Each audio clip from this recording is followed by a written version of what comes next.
If the stars were made to worship, so will I. Week 42, day 2, from Musings of a Christian Physician on the Physical and Spiritual Healing of Man by Dr. Joseph DeMay. Remember the last words of the Old Testament from the prophet Malachi? Behold, I will send you Elijah the prophet before the coming of the great and dreadful day of the Lord. Malachi 4:5. 400 years later, during which the time there was no fresh word from the Lord to his people, that prophecy was fulfilled, at least partially. John the Baptist arrived on the scene, and he will turn many of the children of Israel to the Lord their God. He will also go before him in the spirit of and the power of Elijah. Luke 1:16-17. Now I say the prophecy was only partially fulfilled because Elijah, you may recall, never died. He was caught up to heaven by a whirlwind, 2 Kings 2 verse 11, and will return himself to earth during the great tribulation to be a witness for the Lord, probably along with Moses, who also probably never died of physical death. See Deuteronomy 34:5-6. Further evidence for this interpretation lies in the transfiguration on Mount Hermon, where both of these guys, Moses and Elijah, showed up in their regular physical bodies. Only Jesus was transfigured to his glorified body. See Luke 17:1-8. Interesting stuff, huh?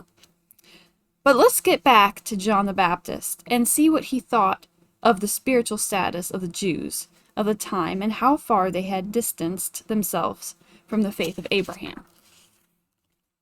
Brood of vipers, who warned you to flee from the wrath to come?